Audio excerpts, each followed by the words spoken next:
welcome to Medicaugust. This is Pooja, if you guys already didn't know. And in today's video, I'm going to talk about the cultural shocks that I had experienced when I first come to Bangladesh.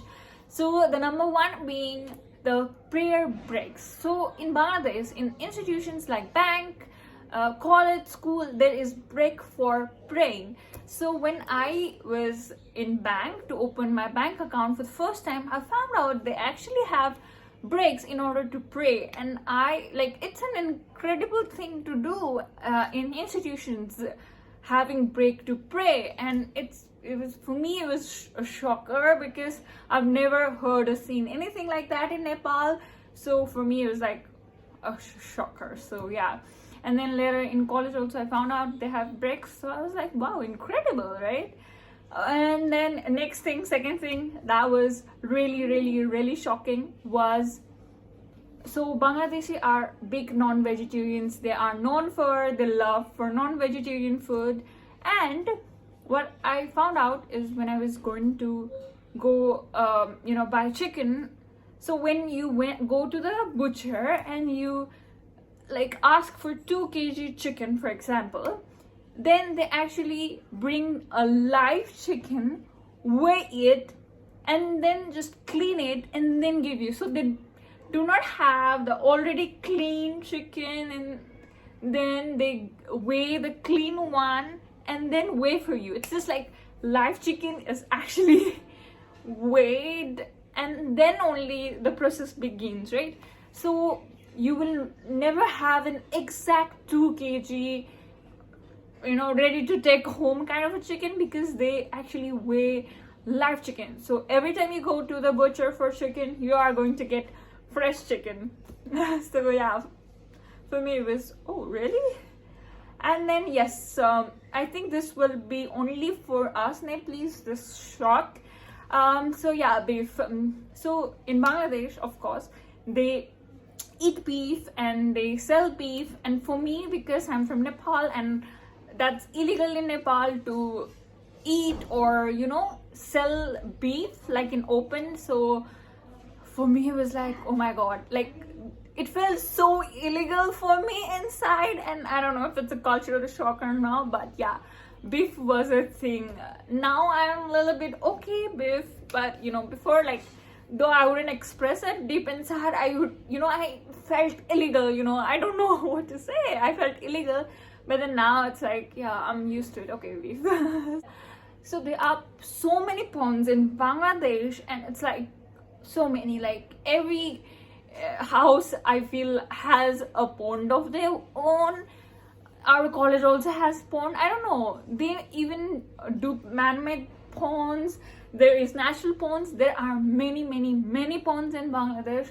Every garden, every park have a pond of its own. So ponds. I was like, oh my god, so many ponds. For us in Nepal, having a pond is a big thing, right? If there's a pond, it's a park, it's a garden or something. But here it's like pond everywhere. Bangladesh love its language. Bangladeshi love their language, they cherish their language, and they celebrate 21st February as International Mother Language Day, and it's actually holiday on that day. So I was like, wow, because in Nepal I never had holiday because of language. So I was like, wow, cool, you get a holiday and you celebrate and cherish your language like anything. Rickshaw is a thing. Like some people are completely dependent on rickshaw for traveling, not too far, but as short distance as 1 hour, I think. People are dependent on rickshaw. Me, wherever I have to go around, I am on rickshaw. And it's really cool that rickshaws there, because there's people like me who's a foreigner and who is a very good driver, but is traumatized to drive anything in Bangladesh because of the speed. So for me, I think rickshaw is a really good medium to travel around, to go shop something. It's great. So yeah, rickshaw is one of the most used transport medium here in Bangladesh. And yeah, the bonus last thing in Bangladesh, which is a cultural shock for me. So for me, in Nepal, there is no Independence Day because we were a sovereign nation. I mean, we are a sovereign nation.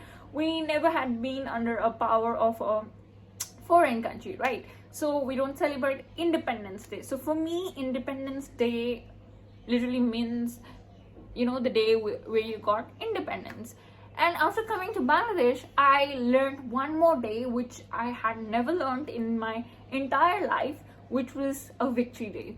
So victory day is a day when they actually decided to fight for independence, and Independence Day is the day where they got independence. So there's like two very important dates, victory day and Independence Day, which are two different days with its own respectful meanings. But boy, it was really confusing for me, and also a cultural shock because I never thought there would be a day like victory day. I thought Independence Day is the only thing, you know, people usually celebrate. But then when I came to know there's a victory day as well. So these are some of very few cultural shocks I have had in Bangladesh. There are so much, and there's story behind every cultural shock, how I came to know, like, oh really, this happens in Bangladesh, oh my god, you know, like the reaction and how I came to know. There's like story behind all of that.